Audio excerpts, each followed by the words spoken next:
Ladies and gentlemen, welcome to Speed Racing Network for tonight's race, the Sadie's All-Out Fight 125 at Daytona International Speedway. I'm Jake Rowell, here with my broadcast partner, Dean Brummett. Jake, how's it going this evening, buddy? Man, I'm doing really well, Dean. I'm excited for this race. Obviously, like I said just now, we are at Daytona International Speedway for our fifth week of the SRN Truck Series. It's going to be 50 laps around this 2.5 mile racetrack, and these boys are going to have two fast repairs for themselves. Yeah, those two fast repairs I think are definitely going to come in handy this evening, Jake. It's a crazy track out there, and these trucks they drive differently than just about anything else here at Daytona. So you never know when the big one's going to happen. But fortunately for these guys, if it happens to be in front of them, they've at least got a couple outs to try and make sure that they're there at the end of that checkered flag. Exactly, and I just want to point out the name of our race tonight, like I said, is the Sadie's All-Out Fight 125. She is a young girl that is known throughout the league. She's actually battling leukemia right now, so we actually have a lot of extra special things going on throughout the entirety of our league, starting off with the Truck Series race. So we are just trying to raise, money, anything that can go help her out. Obviously, no one ever should have to deal with battling cancer like herself. So we got a couple ways how you can help out tonight. First off, if you want to go buy some great Flavor Bomb seasoning, you can go check them out at their website, fbbq.com, as well as purchasing raffle tickets. We got a couple great items up for raffling, including a butt kicker, a good streaming mic. It's just a lot of great causes. You can get those raffle tickets at Speed Racing Network. As well, if you just want to donate directly to the cause to help Sadie out, you can just go to our website, speedracingnetwork.com, and just make sure, we're sharing the Facebook posts, getting that audience, in front of more eyes on Facebook, any other social platforms, just to be able to get even more people involved for our cause, outside of our league or family members and friends of league drivers. It's going to go a long way to help out, Sadie. Yeah, and Jake, here we go into the actual details of the league itself. So the Speed Racing Network Truck Series is going to follow much similarly to the Xfinity Series and the Cup Series. We got 20 weeks, fixed setup. So all the drivers are out here. While their trucks may look differently, they are all the identical setup. Set up the exact same way, so it's going to be really into the driver's hands. Like I mentioned before, they have the two fast repairs, so if that unfortunate incident does happen to break out on track, they at least be able to come into the pits, reset, get them a brand new truck, and go back out and try to hit it again. The best part about this league is, it's just $5 a week for the entry, and these guys get paid. They have weekly and a season payout. $300 to the first place driver. At the end of the season for a championship. I don't know about you, Jake, but I think $300 is $300 no matter which way you look at it. Oh, absolutely, Dean. $300 for first place, bringing home the championship. Another thing I want to point out there on the bottom of the screen is that team championship. That's a season-long thing. These teams are 5 drivers. They put all the top 4 drivers points each week. Goes towards that team championship. That's something a lot of guys really strive for. That's something you and I were able to pull off last year in the Xfinity Series. So just another way to make some money if you got a solid 5 guys on your team.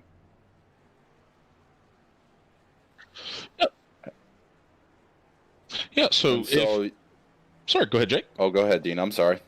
No, I was just going to say, so someone's asking here in the chat how you actually go about joining the league. With the league itself, it is absolutely full.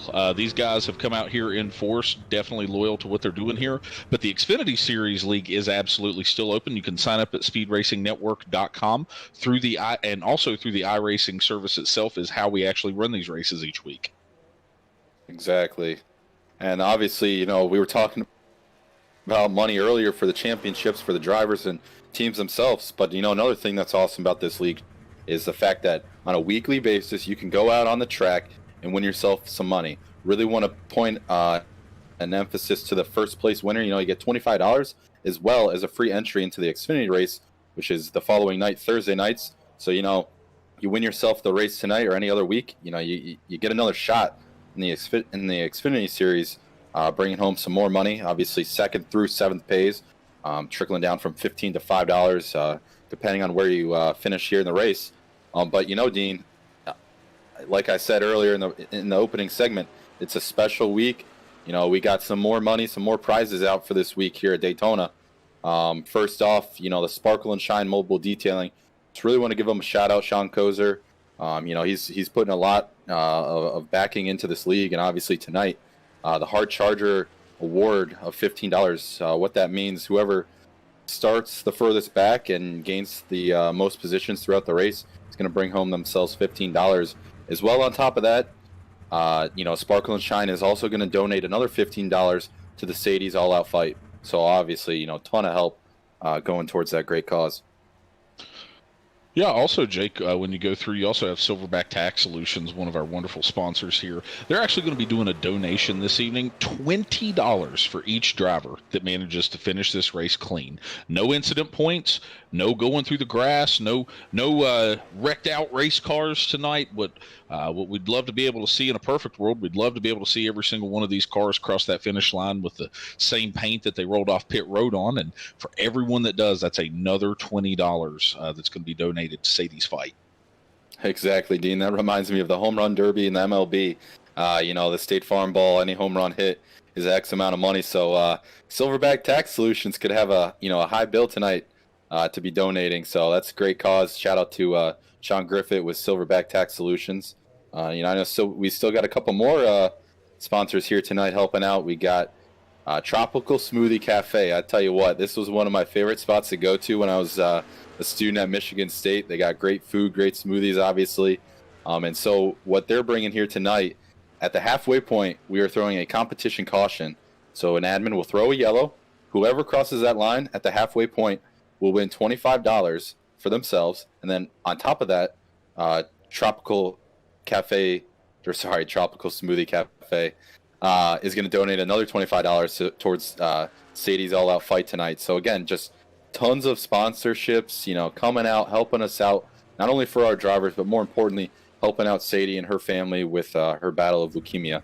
So it's awesome to see, we got 3 really great companies coming forward and helping everybody out any way they can. Absolutely. And Jake, anytime you go through and you have any type of race car, whether it be virtual or real, the big key is, hey, that cash. And this year we have Griffith CPA firm actually sponsoring the season payouts here. First place, once again, coming back $300. That trickles down all the way to the top 5. And the team championship actually going through to be $100. It's one thing to go out there and win as an overall driver, but to go out there on these 3, 4, 5 car teams and be able to stack up enough points to win that team championship, get that $100, that's huge. Exactly. I mean, no way you cut it, or any way you cut it, great chances at money. And then, more importantly, we got the Clean Driver Award. So this award is given out to the driver who fought, throughout the entire season. When we finish out at our championship race at Texas, whichever driver has the least amount of incident points, Dean, is going to walk home with a butt kicker.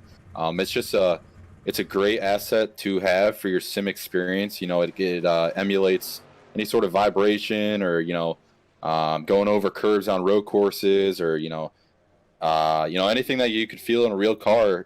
Butt kicker, great company making a piece of equipment that's just going to add something to your sim rig. So that's obviously another great sponsor we have here in this league. Yeah, and if you're anything like myself there, Jake, and you manage to just be in the thick of every single wreck that happens, and good and well you're going to be out of the competition there for the butt kicker, we do also have our own promo code for butt kicker to be able to get 20% off of your order. And that's awesome to see. And, another great thing about this league is we've got Kane Cook, who is a Coca-Cola Series driver here on iRacing, which is the highest platform of racing you can get into on iRacing. Little backstory, what he's known for is being a hard charger. Again, that's, someone that starts or gains the most positions throughout a race. And, he's got the most awards on iRacing for that. Obviously, him being a professional here on iRacing, he's got an I rating over 7,000 at 74.14. He knows what he's doing, and honestly, he has a second account, which he's done the same thing on, And so obviously this guy knows what he's doing, Dean. I know you've actually been in one of those coaching sessions. So, tell us a little bit about, what you learned, what you gained, and, how your overall experience was in that. Yeah, so the coaching sessions were definitely awesome, man. I mean, it was really kind of crazy just to go out because, I've been on iRacing now for 9 years, and I've got to see tire models change. I've got to see cars change, aerodynamics. Nothing drives the way it did when I first got on here, but to be able to go in and sit with Kane for several hours that I got to between multiple different tracks, my lap times picked up pretty substantially. And what was the craziest part, kind of like back in the movie Days of Thunder, when when they're sitting there on pit road and Harry's all mad at Cole because he's burning the tires off every race. He says, go run 50 laps your way and run 50 laps my way. And he comes back and he's 0.3 of a second faster per lap. And that's kind of how it was getting Kane's advice there. Definitely. So go check him out. You can find out more about it on our website, speedracingnetwork.com, or if you are interested in booking a session, you can do that on our website as well. So definitely check that out. We're going to jump in here to our individual driver standings. Point leader Michael Madden out of Rev Racing. He's come on really hot to start the year. Obviously, you see him first place with 2 wins already. And then, obviously, this is inside the cut of who would make the playoffs if the playoffs were to start right before a Daytona race. Now, I got a lot of good names on here. Obviously, a lot of new faces to our league. But, everywhere you look down this list, Michael Madden, Corey Saucier, Jonathan Beyer, all these guys have been running up front, really consistent. Byron McDonald, he broadcasts our cup races when you and I race Sunday nights. So a ton of talent here. Cole Martin on Bronco, he's really quick. Just talent all over. Obviously, 2 of our other winners so far this year inside the cut. Yeah, and when we go outside the cut, Jake, this is always the group of guys that maybe they've just not exactly had the greatest season so far. I mean, the fortunate part with 20 weeks is, hey, you're going to have some bad races. That's just the key to it here. But you got a lot of drivers here that are right here on the cut. You just look from 17th down to 21st. I mean, 8 points separates those guys from actually being able to get in there. And you got a lot of great drivers: Taylor Smith, Mike Mosby, right behind him in 22nd. You got Corey Knight, the actual founder here. He originally founded Mid-South Madness, which inevitably spiraled into SRN. So, you got a lot of guys here, and the joy of Daytona, these points can change lap by lap tonight. Oh, no doubt. And obviously you saw Matthew Johnson there too, who was in the final 5 last year for our Xfinity Series. But we're going to jump into our team standings. Leading it off here in first place, we got Rev Racing, who's won 3 of the first 4 races here in the Truck Series. Obviously, they got a big lead of 105 points over second place R&D Motorsports. Third place, not too far behind them, is Jonathan Beyer Racing. Fourth, we got Stryker Motorsports. Rounding out the top 5, we got the KMR Warrior Racing Team. And then 6th place, Tank Racing. 7th, Team SRN. 8th place, Bronco Motorsports. And, rounding out the list here at 9th is H2k Motorsports. But it is not over, boys. I can tell you this right now. Last year, we were kind of in a little struggle with Stryker Motorsports to start off the year. We're only starting week 5 of 20, so anything's possible. And, you can see any of these teams shoot up or drop down in these team standings. Oh, for sure. And when it comes to the Sandwich Man Racing Sports Memorabilia leaderboard here for the team standings, you take that lead. 3 wins, that can turn into absolutely nothing by night's end here at Daytona. They could walk out of here next to last in the points by the time it's over, said and done with. Without a doubt. I just want to explain for you viewers, what is Sandwich Man Racing. So they sell sports memorabilia as well as diecast for NASCAR. So anything like that you would be interested in, go check them out. They're on Shopify, great company. They're basically the Amazon of Canada. So go check him out. He does a great things. He's also on a couple cup car, or he's on Joey Gase's cup car for the Daytona 500. So that's awesome to see. And then we got Rev Racing for our first team introduction here. A great team. Their leader, Adam Pettit, obviously is going to bring a ton of talent. As you see, he's got 3 of the first 4 wins on his team with Michael Madden, Byron McDonald, Nathan Nixon in the 33, Sean Kozer in the 97, and rounding out his list of Cody Riggs filling out the 5th spot.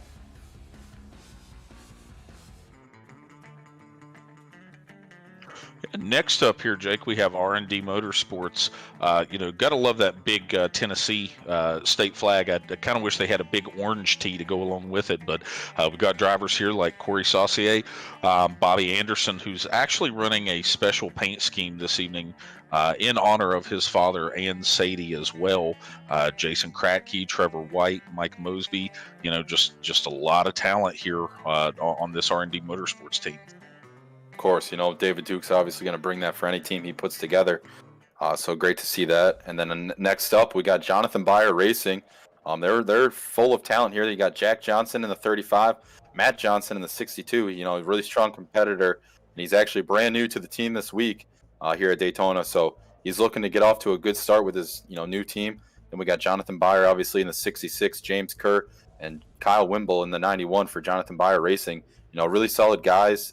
Jonathan Beyer and Matt Johnson were with us last year, and the Xfinity Series for MSM, and they're both really fast, really, really clean drivers. So, really excited to see what these guys do here tonight. Absolutely, Jake. And next up, I think you and I have a little home field advantage on this one. Striker Motorsports.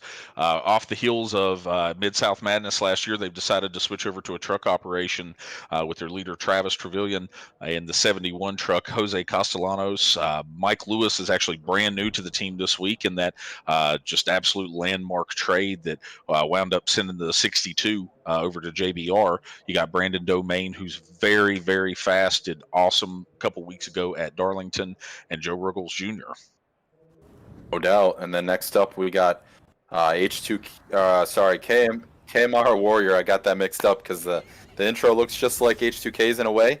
But KMR Warrior, wow, that's a tongue twister right there. We got Michael Dion, Kevin Jobin, Nicholas St. Germain, and then Pierre-Loup Rioux. If I'm pronouncing that incorrect, I'm absolutely sorry. But these guys are all from Canada. Great team. Obviously, good-looking trucks. I got that metallic layer on there, so really pops, especially under the sun or under the lights. So, I think they'll be working all together in a line. That's kind of what they've been doing all season long. So it'll be interesting to see here. Yeah, next up we actually have Tank Racing. I love their intro. Every time we see it, it just it just brings forth some good Call of Duty vibes. You got Walter Lepicki up there in the 110, Josh Mueller in the 26, Bruce Amston here in the 63, Vincent Cortez there in the 69, and Jeremy Duncan there in the number 79 for this Ford team. No doubt. Next up, obviously, we have the homegrown team, the factory team, as we call it here at SRN, Team SRN.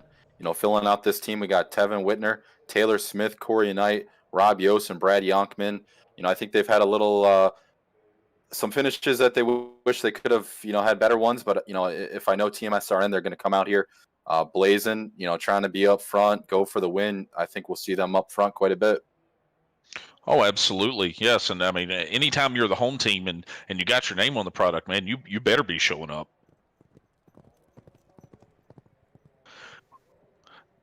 Jake, up next, we have Bronco Motorsports. We've been actually spending a lot of time with these guys lately here. Awesome group of guys: Cole Martin, Brian Crocker, Andrew Harris, who has a win to his name here on the year. And personally, I think the coolest, the coolest Cool Hand Luke name in the entire field, Doc Holliday. No doubt. I mean, that's a great name. And then lastly, as I alluded to a little bit earlier, we got H2k Motorsports. Joseph DuPont put this team together. He's got David Swith, Josh Witt, Justin Kruckman, and Jeffrey Stewart on his team. Obviously, all four of these guys have been watching these truck races, and they've got some good drivers here. And, again, at Daytona, Talladega, it's all about working with your teammates, trying to keep the trucks clean and be up front. And I know Joseph DuPont is going to have his team doing that here tonight at Daytona. Now we've only got one independent driver, it looks like, this evening here, Jake, and this is actually Cody Madden.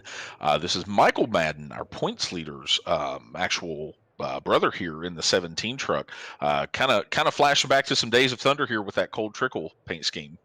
You aren't kidding, man. It's making me want some ice cream.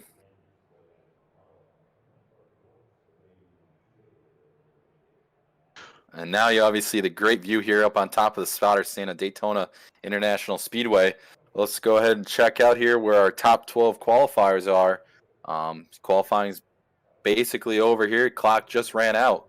So let's see where the field stacked up for tonight's Sadie's All Out Fight 125. Well, So Jake, first look, place, we got Corey Saucier at R&D Motorsports. Second place, we got Trevor White at R&D Motorsports as well. So they brought their engines tuned up, ready to go. Third place, we got Brad Yonkman at a Team SRN. Mike Lewis making a great qualifying effort here tonight, rolling off P4 for Striker Motorsports. And rounding out the top 5, we got Nicholas St. Germain out of KMR Warrior Racing.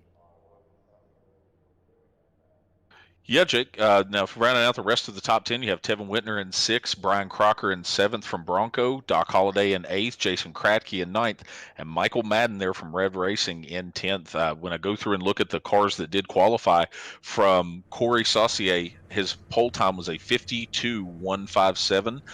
The last car that actually made time was Sean Kaiser at a 52.472. So, you take this massive 2.5 mile track and you have 0.3 of a second in between the fastest and the slowest qualifier. It's going to be a tight race. It really is, Dean. And you know what? I just want to point out something there that I noticed. We got 4 drivers at a team or R&D Motorsports in the top 12, as well as, like I said, Mike Lewis, his first race back with us here at SRN, rolling off P4. So that's great to see. Obviously, we raced with him last year. He great driver, always had a good looking paint. So it's awesome to see him come back and up front, rolling off P4. And we see the trucks lined up on pit lane. I think we're getting ready to see this pace car pull off and get us under our pace lap and get going. Absolutely, Jake. And now let me ask you a question here. I mean, in terms of yourself and myself, we're both drivers to some degree here. I mean, both of us being in the Cup Series here for Speed Racing Network. When it's this moments right here at a track like this at Daytona, how are your nerves sitting here in this car, or in this case, this truck, knowing you're getting ready to go out here, do battle, everything on the line here, the glory, the title, the trophy, the money, and of course, obviously going through and making sure that we get Sadie's name out there as well? Dean, honestly, I like to qualify just to give myself a better box, but in reality, honestly, man, it's all about saving yourself to be there at the end of these things. So, I might qualify up front, but you will see me without a doubt, dropping down pit lane, or sorry, not pit lane, the backstretch, getting to the back, hanging out. It's just not worth it in these races. Obviously, these guys got faster pairs, so it's a little different with 2 faster pairs. But, for our race, things like that, it's just keeping the car clean or keeping the truck, obviously, like we see tonight. That way you can be there at the end. Obviously, it's 50 laps. It's a long way around. That's a lot can go wrong real quick here, Dean. I mean, I know you know that. I know that. So that's just kind of how I view these races. Just hang out, wait. A lot of guys will get a little nervous, start going early, and then they get themselves caught in the big one because that's inevitably going to happen here. Oh, absolutely. And the big thing here is, for tonight, more than anything, as racing fans, you always love to see action out on track. I love my buddy Sean Griffith, but I hope for the sake of Sadie this evening that poor Sean's wallet gets to come out of here completely light with no cautions, no incidents, anything from Silverback Tax Solutions. I'm sure he would love that, but I know Sean, I know he wants to help out a great cause, and that's all it is for myself and hopefully a lot of guys here this week. But here we go. The green flag's going to be coming out for the Sadie's All Out Fight 125. That pace truck is off pit lane, and we are just waiting on our leader, Corey Saucier. He's going to get on the loud pedal, and boys, we are green flag racing here at Daytona. Yeah, Corey with a great breakaway there to start with. The wonderful part here with the draft is just how tight these trucks can be. You don't want to jump out there too far because before you know it, the second lane that's forming up top, as Mike Lewis moves up track just a little bit there, this high line can really go through and just blow the doors off down this backstretch. You aren't wrong about that, Dean. It's something you got to be really cautious of if you're on that low side. As you can see, the 88 is going to get help from Mike Lewis coming into 3. Like you were saying, if you're on that bottom line, you kind of don't want to be pushing that hard. But if you're not right up behind the guy, keeping speed, staying right behind him, you're going to lose time, and that outside line is going to form, they're going to get a big run like we're trying to see, but we're going to see 3 wide back there in the 3rd row. Oh, we got trouble on the front stretch. Mike Lewis goes around. Big wreck. There's going to be a ton of trucks involved in this. Man, oh man, was that big. Oh, man. Trevelyan looks to get unscathed through the grass, though. That was big, Dean. I mean, coming to the end of the first lap, that's huge right there. Oh, that is, man. I mean, you got 50 laps here. You know, you got to go through. You got to be patient with this. Trucks smoking everywhere. Still wrecking a little bit here in the back. Just, I want to see what happened there. It kind of looked like they got 3 wide out of 4. But we're going to go through here and take a Sandwich Man Racing Memorabilia replay just to see what happened. Yeah, you know, I could kind of see it coming. There was a truck trying to go 3 wide, which is totally fine here at Daytona, but, you know, some guys might not have been expecting that. But we're going to see the onboard here as they come out of 4. Mike Lewis was up on the high side there covering the top, and the next thing you know, it looked like it was, I can't tell obviously from that angle, but it just kind of looked like guys were going for the same place at the same time, and unfortunately the big one happened early here at Daytona and took out, I'd say, about 80% of the field, Dean. Oh yeah, no joke. That is huge just to have out on lap 1, and you know, coming into that tri-oval, it's the most different part of this racetrack because it's banked, but it's not banked a ton, so the truck will get very, very light going through there, especially as it transitions from no banking into banking. Just like you said, you can absolutely go 3 wide. It's just right there. It just gets to be a little bit of a fit trying to keep all the trucks straight, especially on a start of a race like that. You aren't kidding, my man. You know, I'm trying to watch these replays. It just kind of looked like Michael Madden was going through the middle, you know, no problem at all. And Mike Lewis, I think, just wasn't anticipating how quick Madden was coming through the middle. And like I said, you know, unfortunately, 2 trucks going for the same spot. That hole's going to fill up, and you know, obviously, we saw the end result. I want to give a shout out. It looks like it is the truck of Nathan Nixon, the 33. I mean, this all happened right in front of him, Dean. I know our production booth down there is trying to get it to the 33 car. But, man, I mean, he was right behind it as it was all evolving out of 4. And you can see his onboard here where things just start getting crazy in front of him. And, I mean, trucks going each and every way, trucks coming back up from the grass, and Nathan Nixon stays in it and gets himself past our first yellow. And Jake, at this point in time, you know, the year being 2021, I think so many of us as racing fans remember where we were 20 years ago when we found out the news that Dale Earnhardt had passed. We wanted to have a moment of silence on lap 3, but just so much action happening there. So I think given his replacement being Kevin Harvick driving the 4 car, we're going to take a moment of silence here for the rest of this lap.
From Daytona International Speedway, this is Speed Racing Network.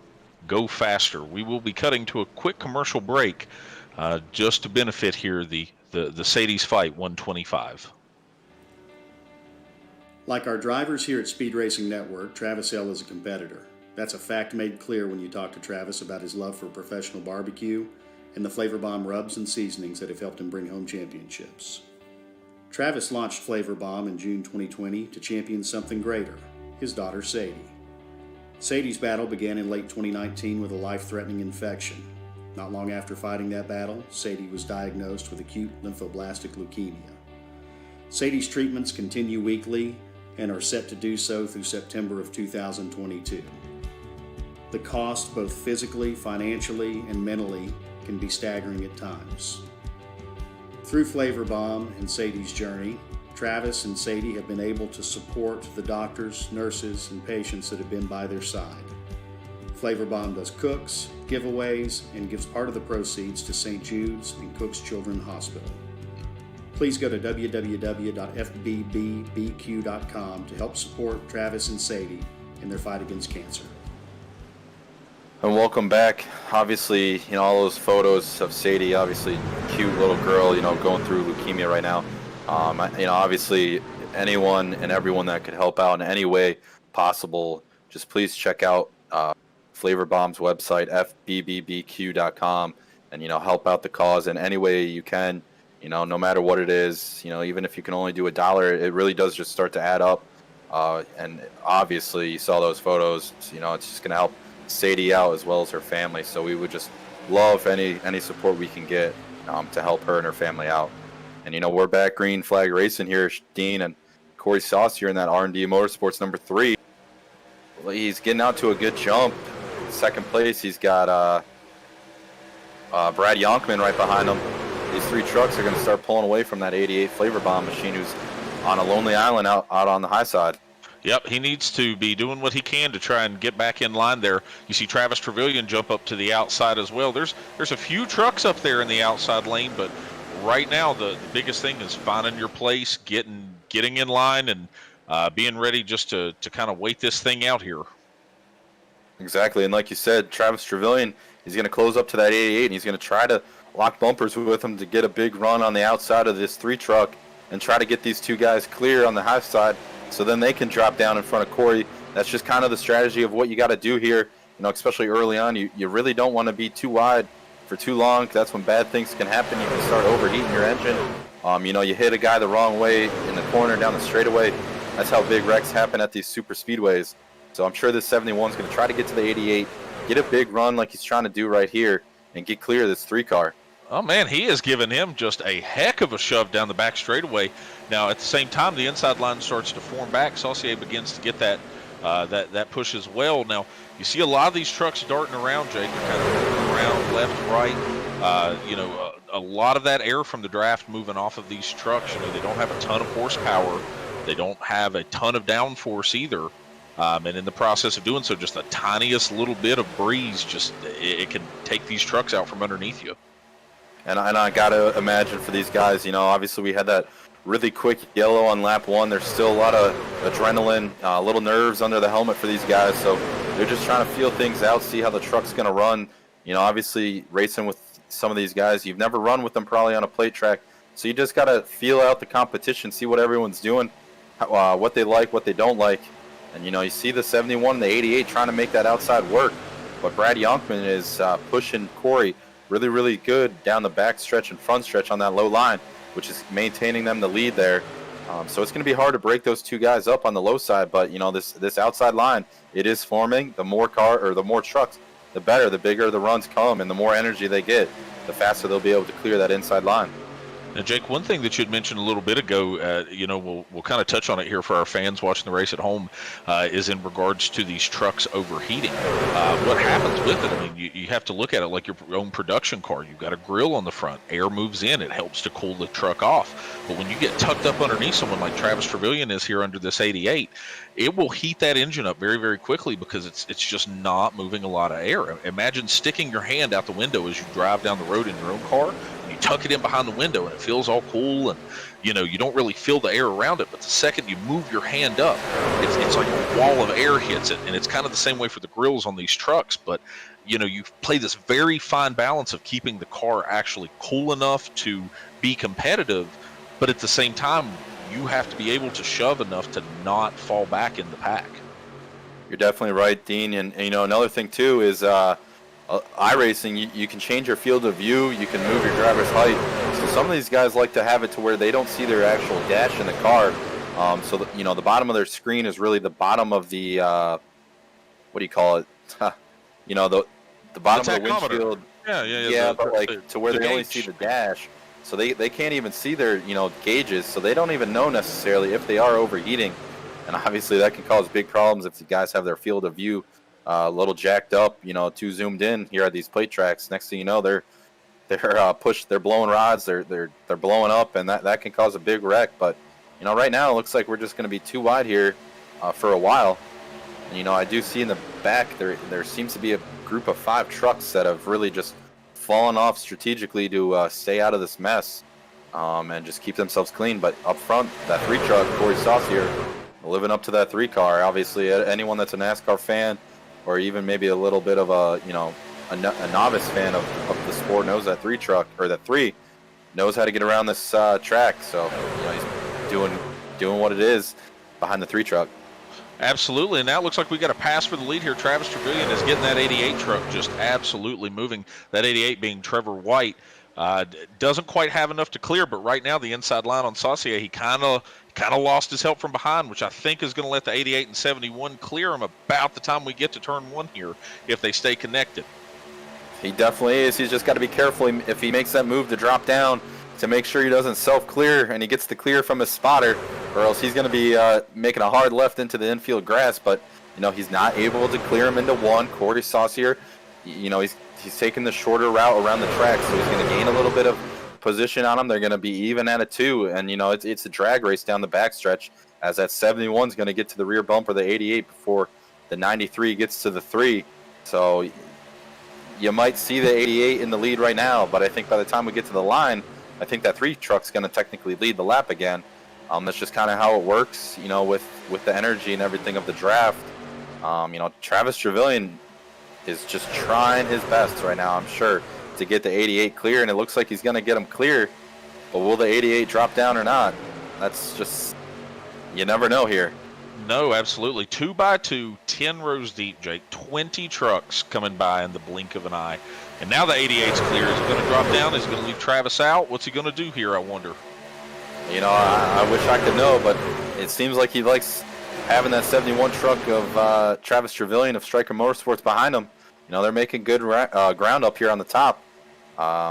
He could even deem possibly, hey, I like working with you. I want you behind me. We'll drop down when you're clear, take that inside line, as they almost hit the outside wall in 3 and 4. That's going to bring that 3 truck right back up to the front and see if he can't lead this lap this time by. Now, Jake, unlike the real drivers, at one point in time they actually could communicate in radios with each other. We have the ability here in iRacing to talk over a chat system. If you're Travis Trevelyan, you've been back here pushing for many, many laps. At which point, when White actually gets clear, do you tell him just drop down, let me get the cool air, so that way I don't send cylinder number 3 straight to you?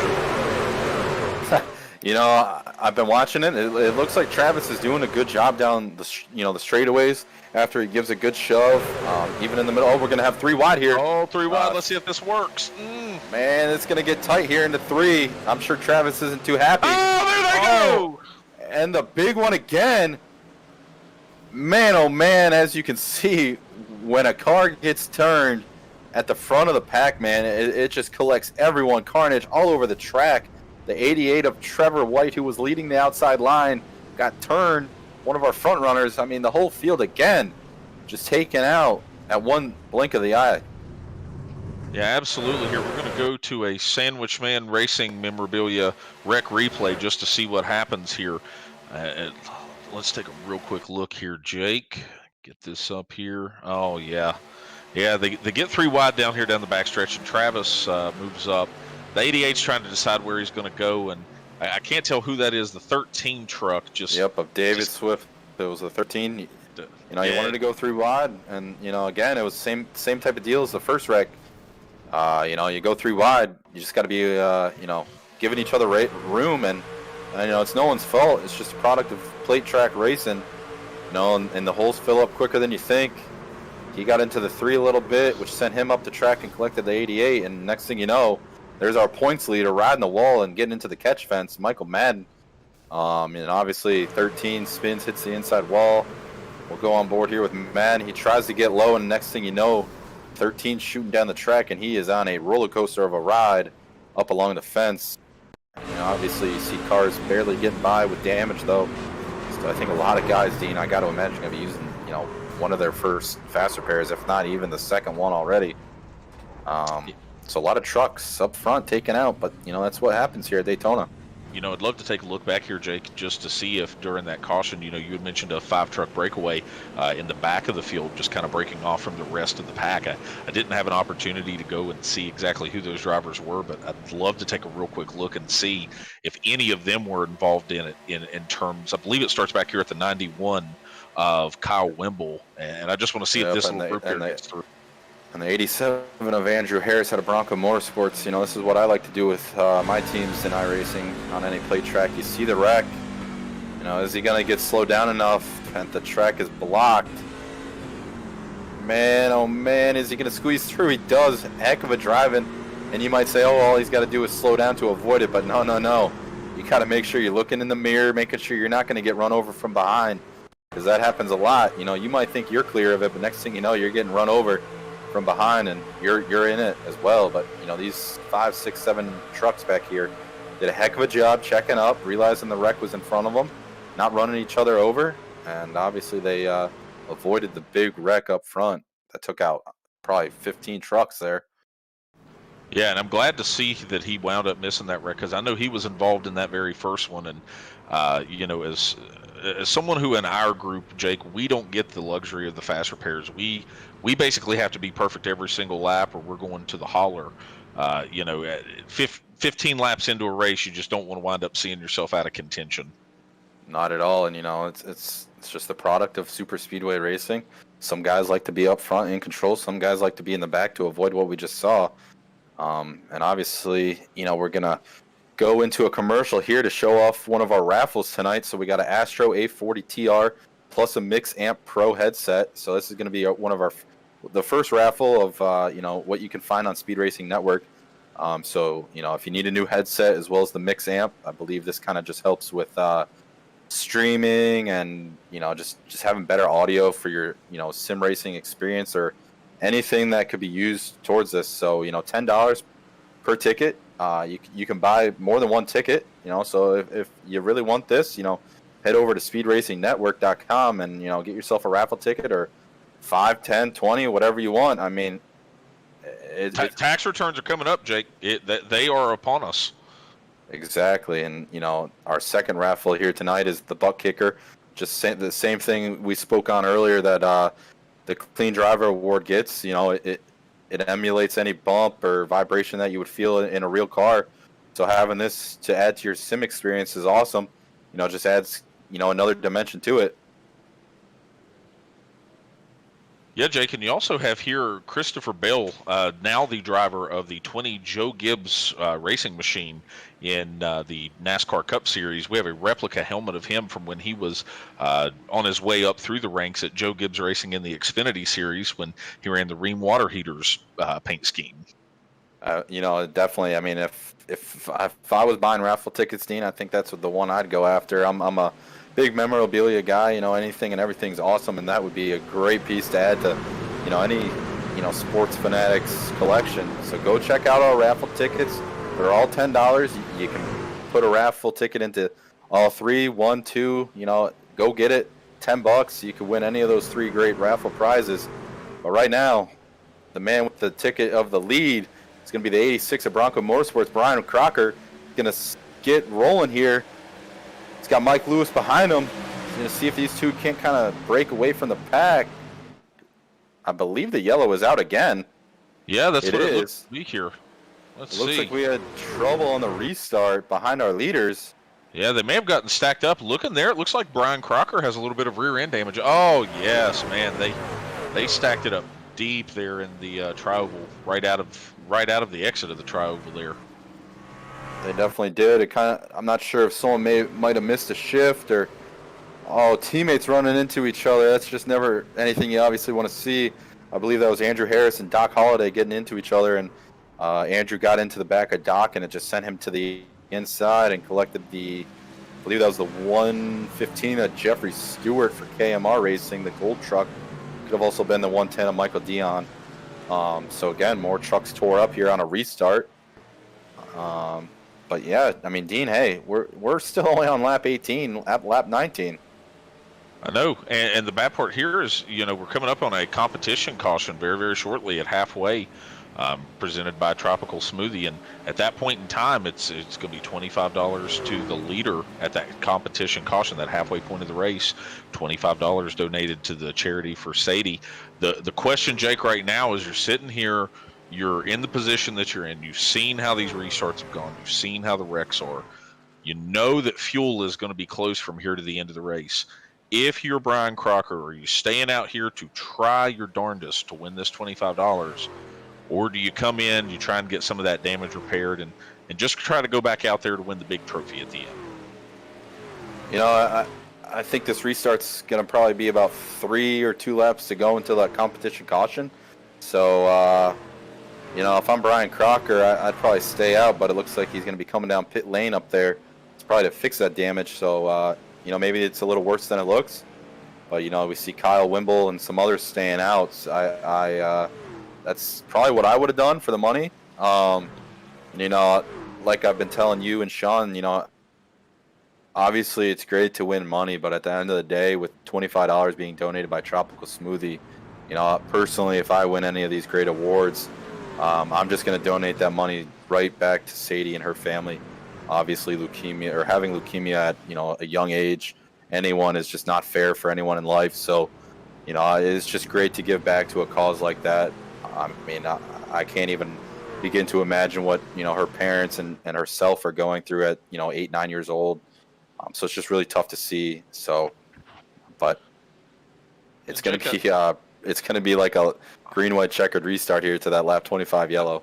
So Jake, I guess I got to ask the question here as one of your drivers on Roel Smith Racing. That kind of sounds more like a team order that we're going to be donating some money here, no matter what we win over the next couple weeks. Yeah, I mean, I'm all for it. Obviously, any of you guys on my team can do what you want. I don't want to pressure you, but I think if I were to come out and say, I think we should, just because there's bigger things in life than winning some money on iRacing.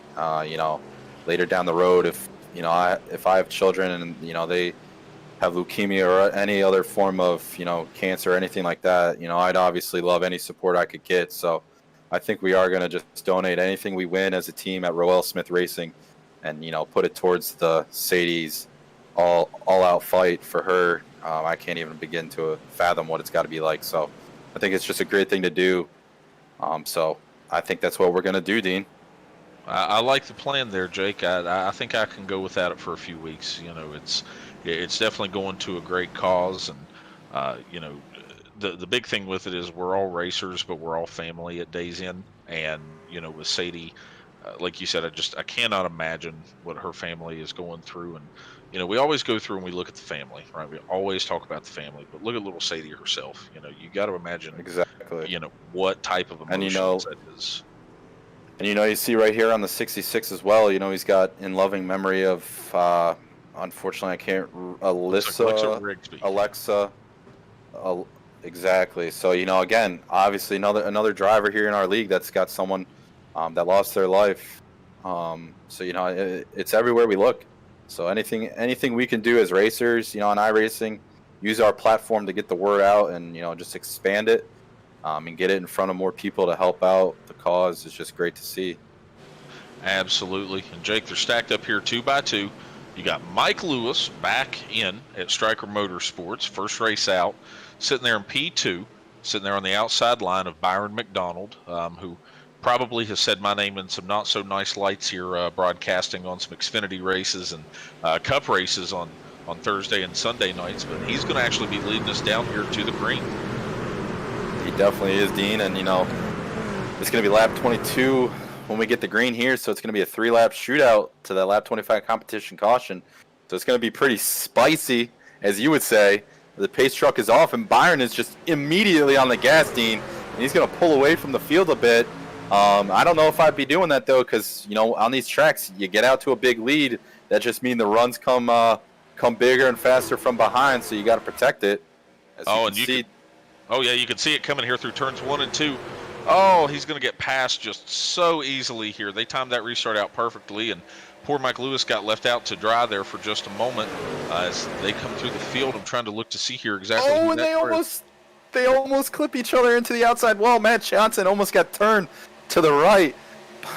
They save it, though. Mike Lewis is going to try to follow him and clear himself into 3, but he's not going to get it done. Matt Johnson's going to take over the lead for Jonathan Beyer Racing, and he's got Kyle Wimble right behind him pushing him. These 2 black trucks are trying to pull away from the field.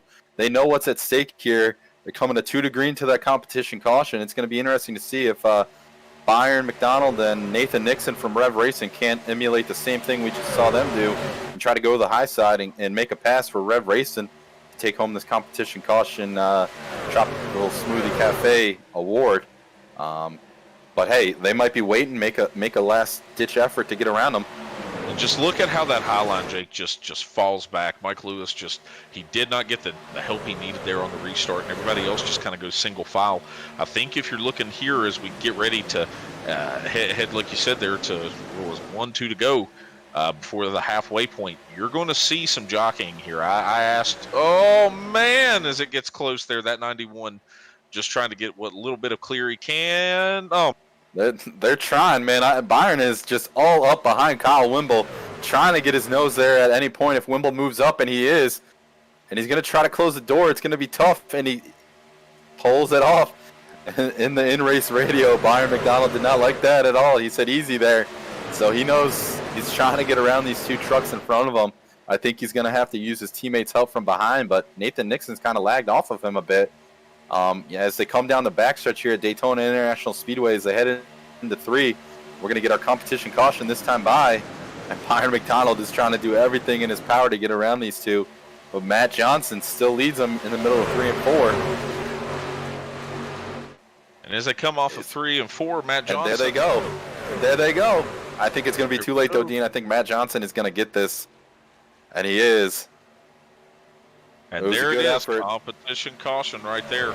Yeah, they just waited just a little bit too long, but I think absolutely 100% there is just, absolutely no way that's not going into the memory bank for the end of the race. Right. I mean, if that's me, if I'm the 23 or Byron McDonald, I'm saying, hey, even though it's the halfway point, what can I learn here to put towards the end of the race to try and win it if I'm coming off of turn 4 in 3rd place? So again, the halfway leader, we got Matt Johnson, $25 goes to him, as well as donated from Tropical Smoothie Cafe, $25 to Sadie. So that's awesome to see again from our great sponsors here in the Speed Racing Network. Absolutely, Jake. We've got such a great group of sponsors here, and they managed to go through and help us put on the show each week, and it's like any other form of racing. Without sponsors, you've got just absolutely nothing. So we just want to thank each and every sponsor that we've got here. Really no rec replay to show this time around because this is a competition caution, but this is I guess this is the one free yellow that we're going to get for the year. Exactly. I just want to see if we can't move to the 23 car. I believe that was a nice looking paint scheme he's got. Kind of remind me of the Ryan Blaney body armor Kobe Bryant tribute, and it is kind of the same deal. It is the Kobe Bryant, kind of the snake skin, the Mamba mentality. Byron McDonald driving that 23 Bang Energy with the purple and gold of the Los Angeles Lakers. So it's a sweet looking ride on his truck. He's got his truck clean right now. So, whatever he's doing right now in this race, Dean, is really working out for him and his teammate right behind him in the 33, Nathan Nixon. Absolutely. And with this actual caution here, Jake, I mean, you got some of these guys you wonder here, like with Anderson here in the 18, does he have another fast repair? Is this what he's got till the end of the race? Right. And another thing too, something like, and then honestly, on the back bumper of this 18, it says, Sadie, we have your back. So that's another great thing to have, awesome that he put that on his truck. I know he just put this together with the armor all, but another great, sponsor point. Well, not necessarily sponsor, but another point on his truck, just, shouting out Sadie and her family. So it's a great thing to see. Obviously, a lot of these guys kind of grasp the whole concept of what this week is for. There's bigger things out there, and that's awesome to see someone going out there and putting that on their truck. As we see the whole field, it looks like, except for the 13, came down pit lane. So we'll see where our leaders come out. Yes, Jake, and with it at this point in the race, because one thing that I think Travis Trevelyan looks like he got turned around there on pit road. One thing that we go through, and I don't know if we touch on. Oh man, my goodness, look at this here. Oh, he's just got to get into that box. But one thing we don't hit on enough is we run low fuel with these vehicles here, and so we can't go a full race run like the real racing series would do. So right here with under 25 to go, can you make it to the end on fuel? I know. It's tough to call because if this thing goes green, I got to imagine probably not. But if we get yellows like we've had so far in the first half, if guys are saving fuel, shutting it off, clutching it, I'd imagine they'd be able to save it. But back to that 71 of Travis Trevelyan, just kind of looked like he looped it on his own there, trying to get into his box. Maybe he didn't see it as clearly as he had seen previously, and just looped it. Doesn't seem like he's got too much damage on it, but nonetheless, he's off and away, and we got our leader here in Matt Johnson. Could that have been 61 truck? Could that have possibly been there? Maybe too much rear brake, Jake, or do you think here maybe just when he went to go slam onto the brakes to get into the pit stall, just maybe slid the front end a little too much? I'd have to imagine it'd probably just be too hard on the brakes. I mean, personally, when we run these plate or super speedways, I'd like to have more front brake. If we got to do green flag pit stops, because if you got too much rear, it's just going to swing the rear end around. And obviously, that's what we saw with him. Maybe he likes that. And, that's kind of what happened there. But not really sure what's going on here with the front. I guess it's just guys getting out of pit lane right before the pace truck comes by. Well, Jake, when we get ready to restart here, we're going to have David Swift in first. We're going to have Madden in second, our part-time driver. Nathan Nixon here in third. Looks like Jobin there in the fourth position, and Mike Mosby here rounding out your top five. If I'm not mistaken, wasn't Swift involved in that 3-wide wreck earlier? The first one when they went down into turn 3. You got that right, Dean. He was. He got his nose in there, and they went 3 wide, and they obviously got into an accident. But here he is up front leading this thing with 23 laps to go. So you got to imagine. Has he used his final fast repair? Does he have one left in the bank? Hopefully he's got one left in the bank with so many laps left. But I think his plan right now has got to be stay up front, because if you're the leader, man, you can't be involved. You're not involved in these wrecks that happen behind you. So we'll see what Swift does here. We got, obviously, Michael Madden's brother up in second in that City Chevrolet 17. But then, not really. Okay, it looks like they lagged off the pace truck there. That was kind of confusing. Sorry about that. There's just a lot of chatter right now, Dean, in this race chat. It looks like we've extended the yellow one more time around because there's just kind of been a loop of trucks trying to get their wave rounds, things like that. So we got one more pace lap fans out there. I know you guys are watching on YouTube, everything like that. So just bear with us, and we'll be back green flag racing here in not too long. And obviously our points leader Michael Madden right now is he's 23rd, last car on the lead lap here, Jake. I mean, that's kind of a scary position to be in as a points leader, but at the same time, it kind of makes you wonder, is he going to stay back there now for the end of the race, kind of wait, or is he going to try to move up through the field?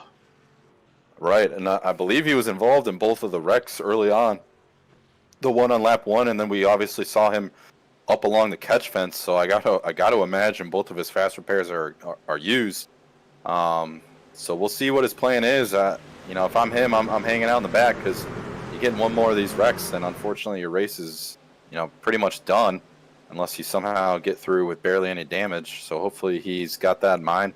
Maybe he's got a spotter or someone just feeding that to him and saying, hey, listen, we got no more fast repairs left. We can't be up there battling with 21 laps to go when we take the green flag here. No, absolutely. Jake, as they get ready to work here through turns 3 and 4, you think about 21 laps. It's going to take them a good lap to get up to speed here. So call it 21 laps to go to the end, and you hope for no more cautions. You hope to see it go green the rest of the way. But it's one of those deals where you never really know here at Daytona as the Chevy Silverado pace truck gets ready to hit pit road. It definitely will. Pace truck's about to pull off, and it's going to be in the hands of David Swift on this restart. He's going to get through the gears here, try to pull away. 17's going to drop down in behind him. We're going to see what these three trucks up front of David Swift, Cody Madden, and Nathan Nixon. And you can just see the second little group here, cars 4 and 5. I mean, they just pull up so quick. You're going to see a little bit of an outside lane form as you start to go down the back straightaway, and they may get a little run as you get one truck starting to pull out of line here, and now they're going to go ahead and pair up on the outside. That looks like that is Saucier, and I cannot tell the other truck here from this angle. Oh, and that's going to be a close move. Man, a big move right there to get in front of the 99 truck of Mike Mosby. But up front, we got Cody Madden getting pushed by Nathan Nixon on the high side. So those we two have jumped trouble out. on the racetrack, Jake. Sorry, didn't mean to interrupt you. We got a yellow out. No, you're good. The yellow is out. Looks like that's Taylor Smith of Team SRN involved. Looks like his engine's blowing there, Dean. Never want to see that for any of our competitors out there. Hopefully he's still got a fast repair left. Oh, I hope he does for sure. You know, Taylor and I, we had a little bit of a run-in last year in Mid-South Madness at Phoenix, and you know, it was kind of a rough race, but you know, he's an awesome guy. You definitely want to see him, just like any other driver, succeed as we go to the Sandwich Man Racing Sports Memorabilia Rec Replay. Exactly, and we're going to see what happened here. It was definitely towards the rear of the field. Looks like Taylor Smith trying to push someone, and then those two trucks kind of got involved, and Taylor had nowhere to go as they were wrecking right in front of them, and that was just calamity corner going into turn 3. Yeah, I kind of want to see it again there, Jake, just because what it looks to me, for the fans at home, when it comes to the top 3 different stock car series here on iRacing, you have the NASCAR trucks, you have the NASCAR Xfinity Series, and the NASCAR Cup Series. And when it comes to these restrictor plate tracks, the Cup Series and the Xfinity Series, the rear bumpers of the car and the front bumpers line up real well. But with these trucks, they're just built so differently. They're just so far on that rear bumper off. And what it kind of looks to be here is maybe Taylor had gotten down in there and just, instead of lining that hit up just perfectly straight, it kind of looked like he hit it a little bit off center to the right, and it just sent him around. It definitely did, Dean. And, you know, one of our front runners, David Swift's going to pull down pit lane, probably topping off with fuel and getting some tires. He was running P3, so looks like he's committed now. I mean, you pit now, you can't really be pitting later. You just lost all that track position, so he'll line up in the back of the pack and try to make his way towards the front. But up front right now, we got Cody Madden, our only independent driver in the 17 City Chevrolet Chevy Silverado. So Cody Madden saying, hey, my brother's won some races here, but I can do it too.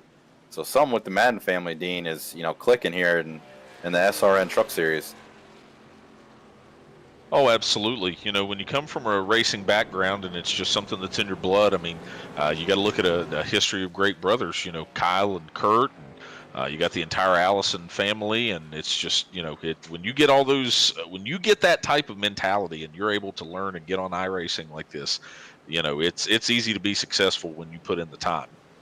Yep, and like you were just saying, the Bush brothers, the Allison family, you know, we got a lot of all-stars that you just named off, and obviously you can see on our screen here, we got our all-star race for Speed Racing Network. So how we're doing it, our 4 admins of the league, Sean Griffin, Jason Tripp, Danny Setzer, and Adam Pettit, are going to have a draft. So draft day is Saturday, May 1st. They're going to pick 7 guys from each of the 3 series. So 7 guys from the Cup, 7 from the Xfinity, and 7 from the trucks. And then we're going to have qualifier races. It's going to be split up with 2 teams per race. And then it is the top, I believe, 20 from each race move on to the All-Star race, which is Sunday, May 9th. And this race is going to be at the Indianapolis Motor Speedway, running the oval in the ARCA Menards Chevy Impala.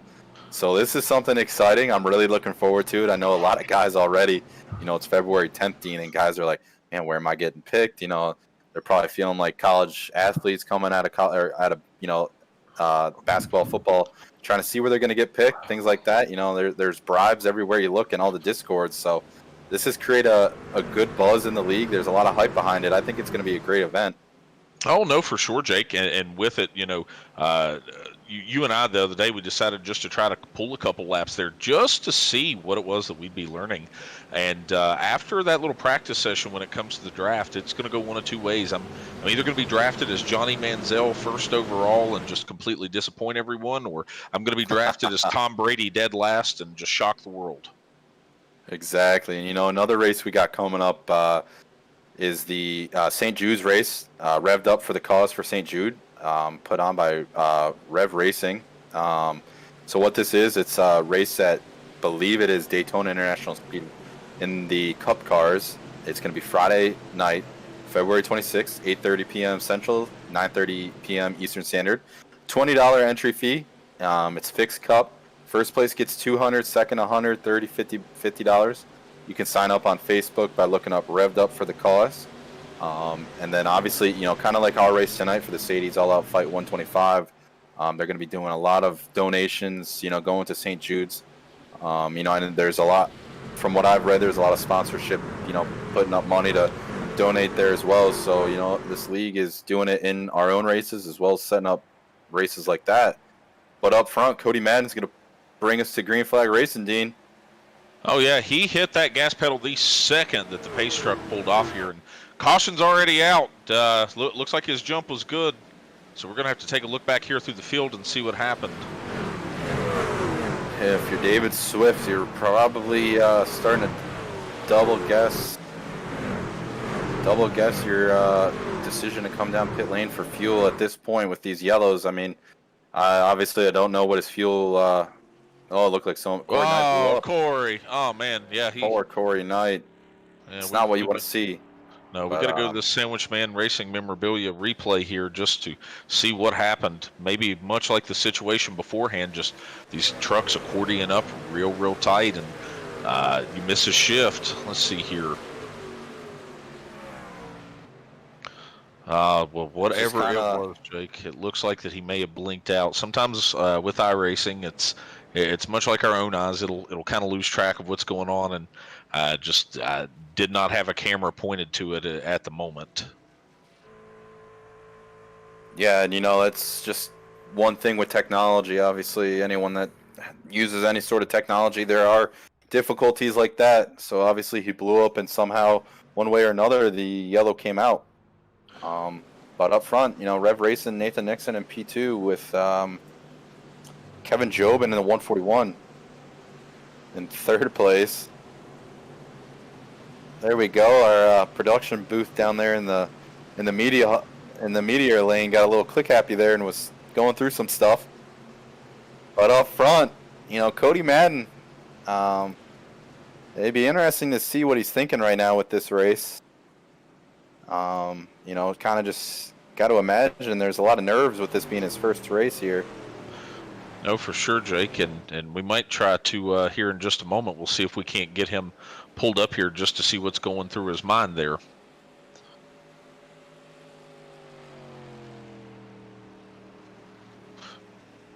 I think we are. Cody Madden, this is Dean and Jacob in the booth. How you doing this evening? Good. How's it going, guys?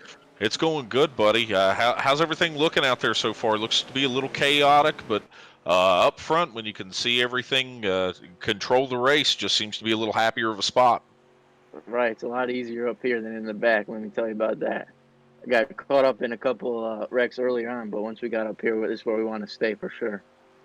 So I got to ask, Cody, do you have any fast repairs left, or have you used both of them? I used both of them. I got involved in that first wreck on the first lap where it was just like a straight line across the track, and I couldn't go anywhere, so I got caught up. And then I think it was lap 6, there was another one that I got caught up in, so I got nothing left. Now, definitely. Cody, go ahead, Dean. No, sorry, Jake. I was just going to tell him here that you were just the dirty liar of the group. You were talking about how his brother Michael was the better of the two drivers, and you just didn't believe he had what it took to win this race. I was just going to ask him personally what his take was on it, so he can defend himself. Right. So I got to imagine, for our viewers at home, what's it like, racing obviously in the league here tonight, as well as kind of, I got to imagine a little family rivalry knowing your brother's out there. Yeah, I joked with him all week. I said if I got up to the 15, I was going to put him in the wall. But, he said he'd come up here and beat me up, so I can't do that. But it's all a little joking rivalry, but hopefully we can get up here and we can try to team up and see if we can get something going. Exactly, my man. You know, car's looking good up front. Love the paint scheme. Glad to have you out here tonight. You know, hopefully you, you know, in 14 laps, you're still sitting in P1. That's right. Yeah, hopefully stay out here. That's where we want to be up front. So see what we can do. And Cody, don't hold anything against Jake. I might have fudged the truth just the tiniest little bit there, but we won't hold it against me, right? No, definitely not. You guys are good. Don't worry. All right, buddy. We'll go ahead and get you back to your crew chief and the rest of your crew here. You have a good rest of the race. Best of luck to you there, sir. All right. Thanks, boys. Take care. Thank you. No problem. And Dean, that's intense. You know, it sounds like they're both racing in the same house. So if anything does happen, there could be some fireworks at the Madden household. Oh, absolutely there, Jake. And, you know, sometimes you just got to have that little stoking of the fire to make it a little more exciting there. So hopefully I'll still have a job with RSR by the end of the week after a moment like that. Hey, you know, but Cody Madden here up front, you know, we heard him. He's got no fast repairs, so you got to imagine he's going to do everything in his power to keep himself up front. You know, if he does get past, try not to you know, freak out about it, you know, but don't let yourself fall too far back, because that's just where the action's been all night. And, you know, hopefully he's not caught up in another wreck. But we'll see here on this restart. I think he's going to get another good jump, and we'll see if the field can't get around him. Absolutely. Pace Trucks exiting turn 4, getting ready to leave the track here, and puts it in the hands of Cody Madden once more. You're right. And then we see the pace truck pull off, so it's going to be in the hands of Cody. He's going to get on the gas, and he's going to going from second to third, then up to fourth as he tries to lead the field here. He's going to go to the high side, bring Nathan Nixon with him. That is his brother's teammate. So you got to wonder if maybe they'd be working together. Oh, contact! Here we go! Man, that fourth truck there in the line. What a save. What a save there by Mike Mosby. Man, oh man, I don't know how he didn't go around. Heck of a save there. Right in front of the entire field, man. As they work their way down the backstretch, you got Cody Madden. Looks like they're single file for the first several trucks. We got a challenge for the lead here. We got Nathan Nixon. He's going to use the draft, try to get a run around him. I don't know if it's going to work out for him. As they go into 3, Cody's going to pull back up front. He's going to bring the 141 behind him into second place on the inside line, Dean. And, you know, here these guys come on the outside, looking to make it 3 wide in the tri-oval here at Daytona. That's going to be this 91 of Kyle Wimble. Oh, no, here we go. Oh, will he save it? No. Oh, man, they almost had it. Oh, and the broadcaster's curse again. Way to go, Jake. Cody is from it. Oh, he does have some damage on the right front. I thought he didn't get any. And we are still green. But our grace is still green, Dean, and we got Cody Saucier going to the high side out of 2. This is really going to break the pack up, Dean. You know what this means. If they just start breaking away, it's going to be about a 6 to 8 truck race up front. Can't believe the yellow didn't come out, but you know that's racing. No one was spun around on the track. Cody Saucier finds himself back up front in that 3 truck on the high side. Yeah, but the 85 gonna go to the high side, Dean. Cole Martin gonna bring his teammate Brian Crocker to the outside of Bronco Motorsports. We're 2x2 as they head into 1. 2x2, 3 rows deep, and then it gets single file behind there, Jake, into turn 1. You got Bronco Motorsports on the outside. You got Saucier on the inside, and he's going to get a little bit of a push, breakaway just a little bit down this back straightaway. Now, is he going to try to play the 2 lanes and block a little bit, or is he just going to stay with the one that brought him to the dance? And it looks like he's going to stay as those Bronco cars just begin to power that outside lane.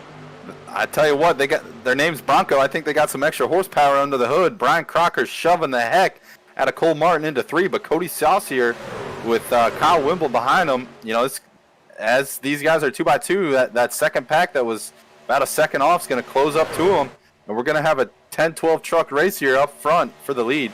But Cole Martin, I believe, led that lap for Bronco Motorsports. As we go into 1, Dean, it is heating up here at Daytona. It is heating up as the 4th truck in line on the outside lane, looks to be the 33 of Nathan Nixon, is coming back to the front. And there's Travis Trevelyan, looks like back in about 10th, who's recovering a little bit from this wreck earlier as these trucks begin to spread out a little bit of everywhere. 3 tries to throw a block down the backstretch, but it is not in time. It is a block party up front, Dean. The 3 is going to try to hold them all off. As we're coming to 9 to go, Cole Martin saw the rear bumper of the 3 truck. Cody Saucier is saying, hey, I ain't giving up this lead too easy. You guys, we got one going around. No, big wreck out of 4. Here we go again. Oh, man, everybody involved there. No. That points 15 leader, truck. Michael Madden. The 88 got involved. A lot of trucks tore up. Madden almost got past it there, man. He had one truck at the last moment. He had it missed, and just that angle of the spin, he just came down. We'll take a look at it with the Sandwich Man wreck replay. No doubt, and I got to point something out real quick. Kyle Wimble right now in P2 is our Hard Charger Award winner. He started 37th, and he's in 2nd place. So if he finishes where he's at, I mean, he's got this thing locked up for the Hard Charger. Well, let's see this wreck replay brought to us by Sandwich Man Racing Sports Memorabilia. Bronco Motorsports, Cole Martin and Brian Crocker were trying to get runs on the outside, and I think they just mistimed the pushes as they came out of 4, and it sent Cole a little loose. He tried chasing it down the hill, and the hill ended up being the inside line, and he got into the doors of the guys below him, and that just collected a ton of trucks, as obviously we saw. Oh, look Michael at Madden here on board. He sees it, he gets below the yellow line, he's clear, he thinks he's fine, and then all of a wham! sudden, Oh, man. Ooh, that's a sickening feeling, Jake. Oh, it makes you catch your breath, Dean. You're like, man, I got through this wreck. I'm all good. Just got to mow the lawn here real quick at Daytona. Next thing you know, you're getting right reared and you're spinning through the grass. Man, hard lick there for Cole Martin, though, into the outside wall. Hopefully he's still got some fast repairs. 71, Travis Trevelyan with his teammate there. 20 of Brandon Doming of Striker Motorsports, Dean. These boys missed the wreck. They did, and last year we got to race with them. I want to take a look here at this 85 real quick, and then I'll touch on Travis. Kind of looks like a little bit of net code. Oh honestly. My gosh! Yeah, it definitely was. It kind of just and that's where you see Michael Madden just unfortunately got hit by Brian Crocker. Not intentional or anything like that, but just sent him spinning through the lawn.